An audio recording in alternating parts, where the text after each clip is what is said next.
Video শুরু করার আগে সবার কাছে আন্তরিকভাবে ক্ষমা চেয়ে নিচ্ছি।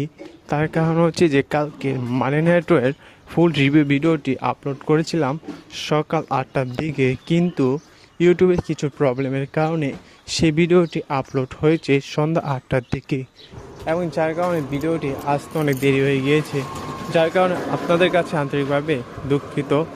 সর্বপ্রথম আলোচনা করা যাক এই বছর রেসলম্যানিয়া 41-এর টিকিট প্রাইস নিয়ে। তো আপনারা জানেন যে এবার রেসলম্যানিয়া 41-এর টিকিট প্রাইস ডাব্লিউডাব্লিউ প্রচুর রেখেছে, আর এবার রেসলম্যানিয়া 41-এর যে টিকিট প্রাইস রয়েছে এখন পর্যন্ত কোনো রেসলম্যানিয়ার টিকিট প্রাইস এত হয়নি।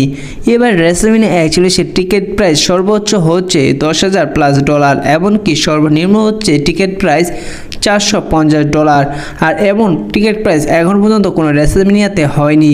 আর এই বছর এত দাম হওয়ার কারণ হচ্ছে যে এবার ডাব্লিউডাব্লিউ আপনারা যেমনটা জানেন যে টিকোর সাথে যুক্ত হয়েছে, এবং টিকো ডাব্লিউডাব্লিউকে বলেছে টিকিট প্রাইস এত রাখতে, কারণ ডাব্লিউডাব্লিউ এবার অনেক কিছুই নাকি খরচ করছে তাদের এই কোম্পানির পিছনে, যার কারণে এইবার টিকো বলেছে ডাব্লিউডাব্লিউকে তাদের এই রেসলম্যানিয়া টিকিট প্রাইসটিকে এত হাই করে রাখতে। তো এই বিষয়ে আপনাদের কী মনে অবশ্যই জানিয়ে দিবেন।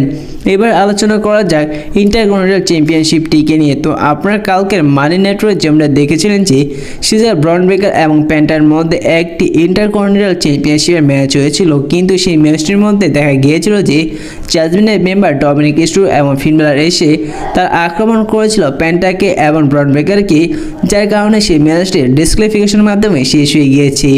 বর্তমানে রিপোর্ট থেকে জানা যাচ্ছে যে এবার ডাব্লিউডাব্লিউ প্ল্যান করছে রেসলম্যানিয়া 41 এই ইন্টারকন্টিনেন্টাল চ্যাম্পিয়নশিপের একটি ম্যাচ নিয়ে। সেই ম্যাচটি সাধারণত দেখা যেতে পারে ফিন বেলার ভার্সেস ডমিনিক স্ট্রু ভার্সেস প্যান্টা ভার্সেস ব্রন ব্রেকারের মধ্যে। তো ডাব্লিউডাব্লিউ এই চারজনের মধ্যে হয়তো এবার এই ইন্টারকন্টিনেন্টাল চ্যাম্পিয়নশিপের ম্যাচটি অনুষ্ঠিত করতে পারে রেসলম্যানিয়া 41-এ, এবং তার ইঙ্গিত নাকি ডাব্লিউডাব্লিউ কালকের মানি নেটওয়ার্কে দিয়ে দিয়েছে। যদি এই চারজনের মধ্যে যদি ইন্টারকন্টিনেন্টাল চ্যাম্পিয়নশিপের ম্যাচ হয়, তাহলে এই ম্যাচটির মধ্যে অনেকটাই সম্ভাবনা রয়েছে যে ফিন বেলার নিউ ইন্টারকন্টিনেন্টাল চ্যাম্পিয়ন হতে পারে।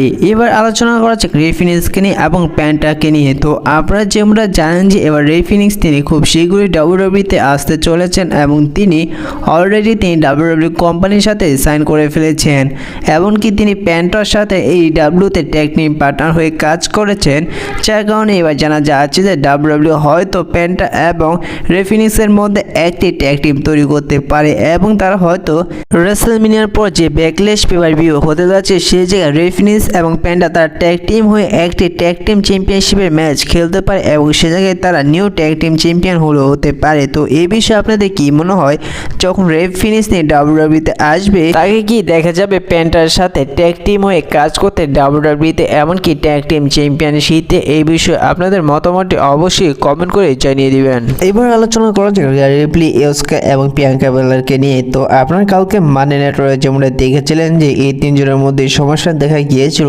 এমনকি সে জায়গায় অ্যাডাম পিয়ার মোটেই চাইছিল না যে এবার রেসলম্যানিয়াতে এই ট্রিপল থ্রেট ম্যাচটি হোক, এবং অ্যাডাম পিয়ার সে জায়গায় চাইছিল ইউস্কা এবং প্রিয়াঙ্কা বেলার মধ্যে ম্যাচ হোক, কিন্তু সে জায়গায় বারবার রিয়া রিপ্লি তার রিম্যাচ চাইছে, যার কারণে রিয়া রিপ্লি এবং ইউস্কার ম্যাচটি অফিসিয়ালিভাবে কনফার্ম করে দেয় সামনে মানি নেটওয়ার্কের জন্য, এবং সে জায়গায় অ্যাডাম পিয়ার বলে যে সে জায়গায় স্পেশাল গেস্ট হিসাবে রেফারি থাকবে প্রিয়াঙ্কা বেলার।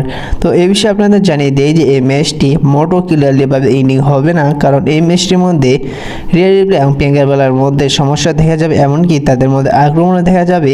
এই ম্যাচটির মধ্যে আক্রমণও যুক্ত হবে ইউস্কাই, যার কারণে এই ম্যাচটি পরবর্তীতে অ্যাডাম পিয়ার নিজেই অফিসিয়ালিভাবে কনফার্ম করবে রেসলম্যানিয়া 41-এর জন্য এই ট্রিপল থ্রেট ম্যাচটি। এবার আলোচনা করা যায় জন সিনা এবং কোডি রোডসকে নিয়ে। তো গত মানি নেটওয়ার্ক এবং কালকে মানি নেটওয়ার্কে জন সিনা এবং কোডি রোডসের যে প্রোমো কার্ডটি দেখা গিয়েছিল, এই প্রোমো কার্ডের মধ্যে ডাব্লিউডাব্লিউ সমস্ত দর্শকরা অনেক কিছুই আশা করেছিল, তেমনটা দেখা যায়নি। অনেকে বলছে যে যেভাবে জন সিনাকে হিল টার্ন করলো, সবাই ধারণা করেছিল যে জন সিনা এবং কোডি রোডসের মধ্যে কোনো আক্রমণ দেখা যাবে, কোনো ইন্টারেস্টিং কিছু দেখা যাবে, কিন্তু তেমনটা কোনো কিছুই দেখা যায়নি। ডাব্লিউডাব্লিউ চাইলেই কালকের মানি নেটওয়ার্কে জন সিনাকে যে প্রোমো কার্ড করতে দেখা গিয়েছিল, তিনি গত সপ্তাহে সে একই প্রোমো কার্ডগুলো করতে পারতো, অর্থাৎ একই সাথে করতে পারতো, কিন্তু ডাব্লিউডাব্লিউ এই প্রোমো কার্ডটি বাঁচিয়ে রেখেছে রেসলম্যানিয়ার সময়টি টাইম পাস করার জন্য। তো আমার যতটুকু মনে হয় যে এই ম্যাচটি ডাব্লিউডাব্লিউ তেমন হাইপ সৃষ্টি করলো, কিন্তু বর্তমানে মানি নাইট র বা স্ম্যাকডাউনে বলতে পারেন তেমন কোনো এসল্যান্ড দেখা যাচ্ছে না, এবং যেটা দেখে রেসলম্যানিয়ার ফিল হবে। এই জায়গায় যদি বিংসম্যান থাকতো তাহলে এই জায়গায় অবশ্যই আমার মনে হয় যে ট্রিপল এইচ থেকে ভালো কাজ করতো, এবং বিংসম্যান তিনি আরও অনেক ইন্টারেস্টিং স্লাইন তৈরি করতো। তো এই বিষয়ে আপনাদের কী মনে হয় অবশ্যই কমেন্ট করে জানিয়ে দিবেন। এবার আলোচনা করা যাক সিএম পাং রোমান রেন্স কে নিয়ে। তো কালকে মানি নাইট রয়ে সিএম পাং তিনি অফিসিয়ালিভাবে কনফার্ম করে দিয়েছে যে এইবার তাদের একটি কন্ট্যাক্ট সাইনিং হতে যাচ্ছে সামনের স্ম্যাকডাউনে, যে স্ম্যাকডাউনটি লন্ডন সম্ভবত হতে যাচ্ছে।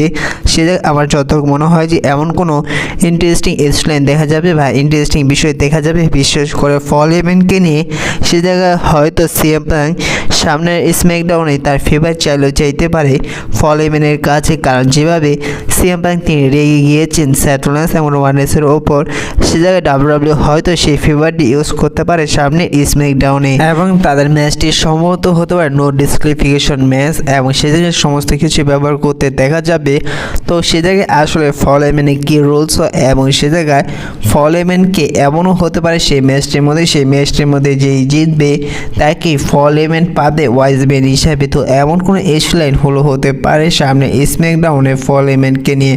বলা যায় যে এই পুরো ম্যাচটির মধ্যে মাইন্ড গেম খেলবে ফল এমেন। তো এই বিষয়ে আপনাদের কী মনে হয় অবশ্যই কমেন্ট করে জানিয়ে দিবেন। এই ভিডিওটা এই পর্যন্তই ছিল। দেখা হচ্ছে পরবর্তী নতুন কোনো ভিডিওতে নতুন কোনো আপডেট নিয়ে। ভিডিওটি ভালো লাগলে অবশ্যই লাইক করে দেবেন, ছোট রেসিং চ্যানেলে নতুন হয়ে থাকলে চ্যানেলটি সাবস্ক্রাইব করে দেবেন। তো দেখা হচ্ছে পরবর্তী নতুন কোনো ভিডিওতে নতুন কোনো আপডেট নিয়ে।